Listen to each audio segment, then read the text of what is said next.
Well, thanks for that introduction. I appreciate it. Commander, that's fun to say, right? Commander Love, all right. Everybody, thank you so much for coming out today. You'd be doing a lot of things. I know often we think about Memorial Day as just the beginning of summer, but it's this group here who really understands what it is really about. We're going to talk a little bit about that today. I promise it won't be very long, but I do want to start with some thanks to my dear friend, Mayor Rueschhoff, and Tina, the entire team at Buckeye. How about a hand for the Patriotic Committee to put this together?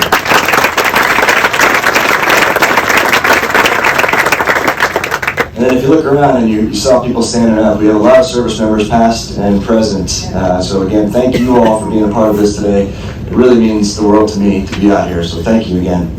You know, about a century and a half ago, that's when, we'll put quotes around it, Memorial Day started. It was actually called Decoration Day. And that was about the end of Civil War. A couple years after that, we had over 600,000 casualties. Just think about that number for a minute. 600,000. Now, to put that in today's terms, with the population that we have in comparison, that's about 6 million people who died in that war, comparatively speaking. There were a lot of grave sites that did not have markings, that were just grown over, and that is where Decoration Day became what it is.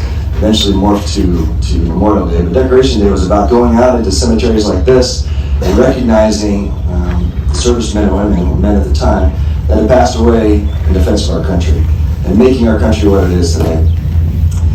Then, some years later, it became Memorial Day. Memorial Day was then about what we are talking about here today. It's about the sacrifice and service that a lot of people put into our country to get it to where it is today.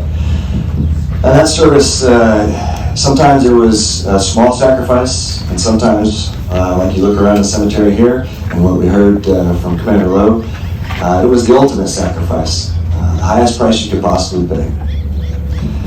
And that's why we're here today, to remember, to take a minute to intentionally reflect on all of that service. And sometimes we forget about that and we take those things for granted.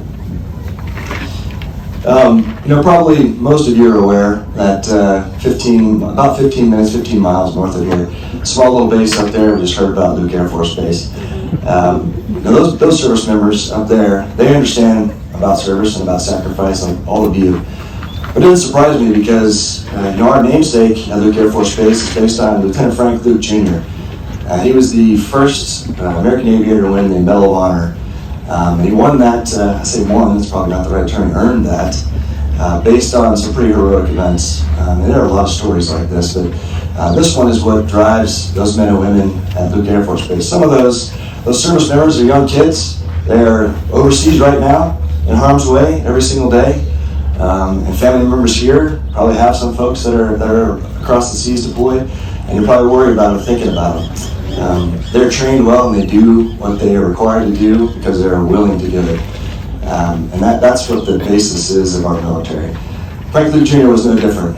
So he had a very short career as an aviator, but his task was to go out and take care of the enemy in the skies. And for all of you that know, you think about aviation, you think about air-to-air combat. That's what we train, one of the things we train to at Luke. That's not it, that's not the end of it, right? There's a lot that goes into it, but some of that at air-to-air combat in World War I was about balloons. And if you're thinking, a hot air balloon, how tough would that be to beat? Those were the most well-defended assets that the enemy had. And if you went up against the balloon, you were very, very lucky if you came back alive. So Frank Luke Jr. did this multiple times. Multiple times. He had 18 aerial victories, 4 of which were aircraft. 14 were balloons.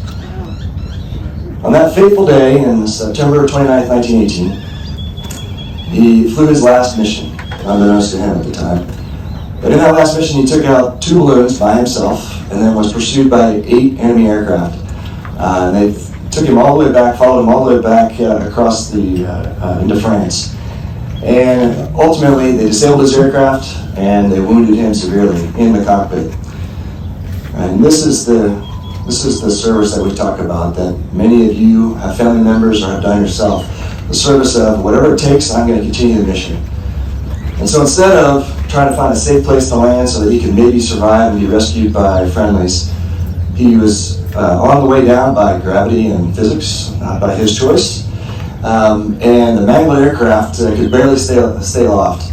Instead of finding a nice soft patch to land, he saw a group of enemy soldiers, and he flew over toward them with the last bit of air altitude that he had, and engaged the enemy, killing 12 more before they got to friendlies. And then he just landed wherever he could, because it was 50 feet off the ground at that point. He's mangled, his aircraft is mangled, and as he crawls out of that aircraft, just barely making it alive, he's surrounded immediately by enemy. He's got two choices. I could maybe save myself here and hopefully get repatriated at some point after the war, or I could do what Frank Luke Jr. did, which is pulled out his pistol and said, "I'm not surrendering," and started to fight every single one of those enemy soldiers right there. He did that to his last dying breath, literally, as he was shot and killed in Marbeau, France in 1918. We had this flag, the flag was flown over Marbeau at our 5-6 club on base, and it is a constant reminder of what Frank Luke Jr. did for America, what he did for our base, and it's a reminder of all the service that is evident here as well. Now, a lot of you have these kinds of stories, and I think it's important to remember those things, because that's really what we're doing here today, is we're retelling these things. Ernest Hemingway said that people die twice. The first time when you stop breathing on this earth, and the second time when your name is said for the last time. So my ultimate challenge for you here today is to think about those stories and to continue to relay those stories so that those members who gave the ultimate sacrifice, paid the highest price for our freedoms, for our ability to stand here today as a group of people together honoring other folks. We can continue to do these types of things for generations to come. They are the reason that America is still a beacon of hope and freedom, and we need to remember that. So I challenge you to continue to tell those stories, to never let the last time that their name is said happen. Continue to tell those. And then I ask you to continue to focus on all the values, the duty on our country, that our veterans, those who have died, people still in uniform, continue to espouse, because you are as key to that as the ones wearing uniforms. So I wish you just the most memorable and meaningful Memorial Day that you could possibly have, and thank you for being here.